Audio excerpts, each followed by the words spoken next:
Dear students, जैसा कि हमने बोला हुआ है हर लेक्चर की स्टार्टिंग जो है हम एक शायरी के साथ करेंगे।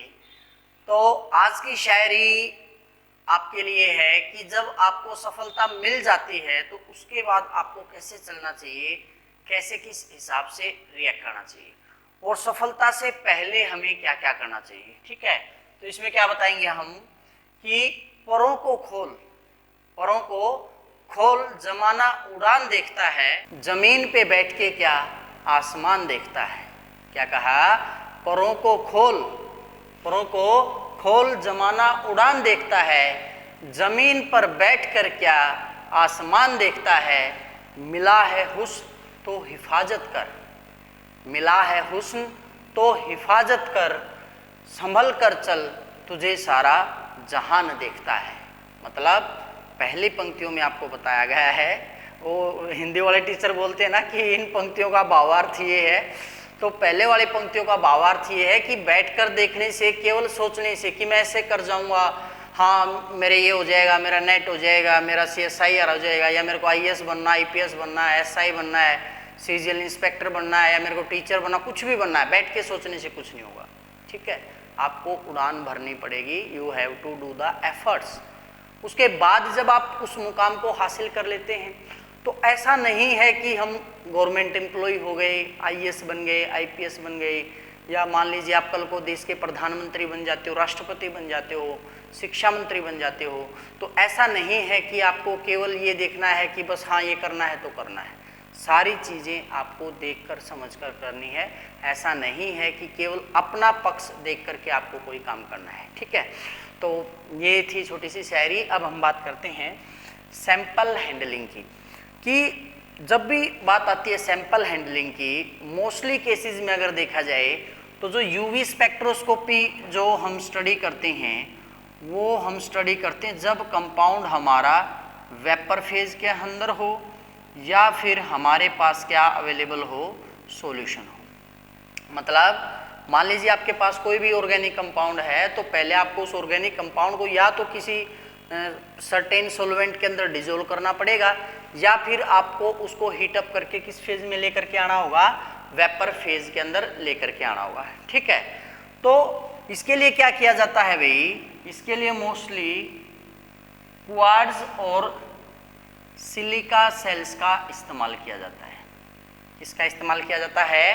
क्वार्ट्ज एंड सिलिका सेल्स का, जिनकी अलग अलग पाथ लेंथ होती है। वो 1 से लेकर 10 सेंटीमीटर तक की जो है पाथ लेंथ की सिलिका या फिर क्वार्ट्ज सेल हो सकते हैं।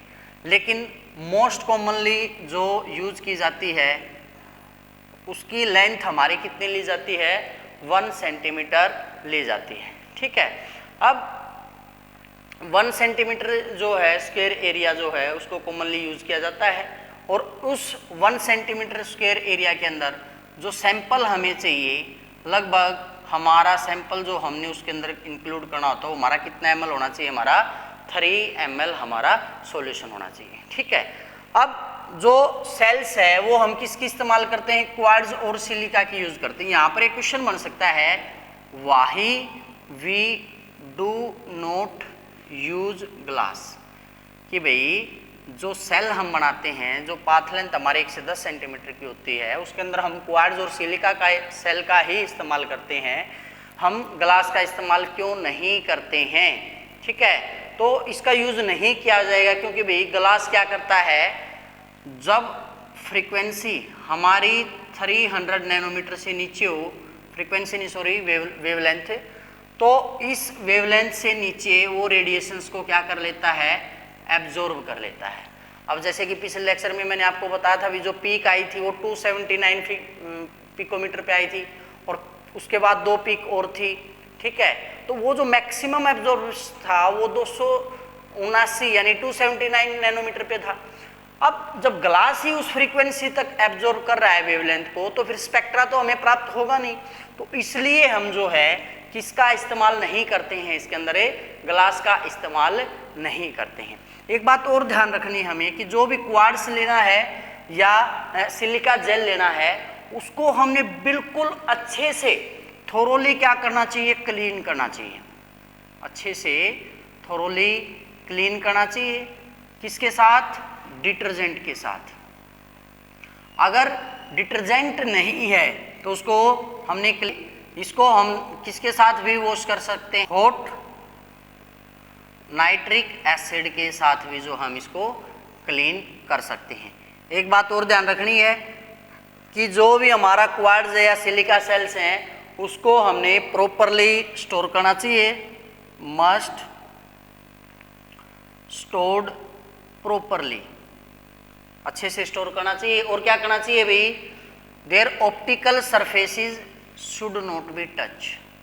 There optical surfaces should not be touch. मतलब ऑप्टिकल सरफेस क्या होती है भाई?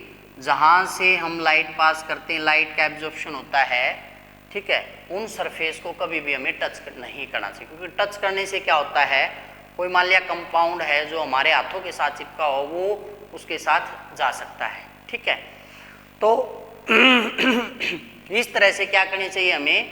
सैंपल हैंडलिंग करनी चाहिए, ठीक है। बस ये छोटा सा लेक्चर, ये जरूरी बातें इसके बारे में। नेक्स्ट लेक्चर के अंदर हम सैंपल हैंडलिंग के दौरान सॉल्वेंट और सॉल्यूशन कौन से यूज करने चाहिए वो हम बताएंगे। आज के लेक्चर के अंदर इतना ही। Thank you. तब तक जुड़े रहिए, पढ़ते रहिए, चलते रहिए। छोटी वीडियोस बना रहे हैं, रिस्पॉन्स इतना अच्छा नहीं है स्टूडेंट्स का। अगर लगता है रिस्पॉन्स अच्छा है तो और वीडियोस आपके लिए लेकर के आएंगे, नहीं तो इसी प्रकार से वीडियो तो फिर भी आती रहेंगी, चाहे रिस्पॉन्स कैसा भी हो। ये मैंने पहले भी बोला है, ऐसा नहीं है कि वीडियोज़ नहीं आएंगे, लेकिन जितना टाइम फिलहाल निकल पाता है उस हिसाब से हम वीडियोज़ बना रहे हैं। क्योंकि अभी तो सेमेस्टर जो क्लासेज स्टार्ट हुई भी नहीं है कॉलेज की, अभी तो सेकंड मेरिट लिस्ट ही आई है, थर्ड भी आएगी, फोर्थ भी आएगी, तब तक हम ऑलमोस्ट सिलेबस को जो है कर चुके होंगे। तो आज के लेक्चर के अंदर इतना ही। Thank you.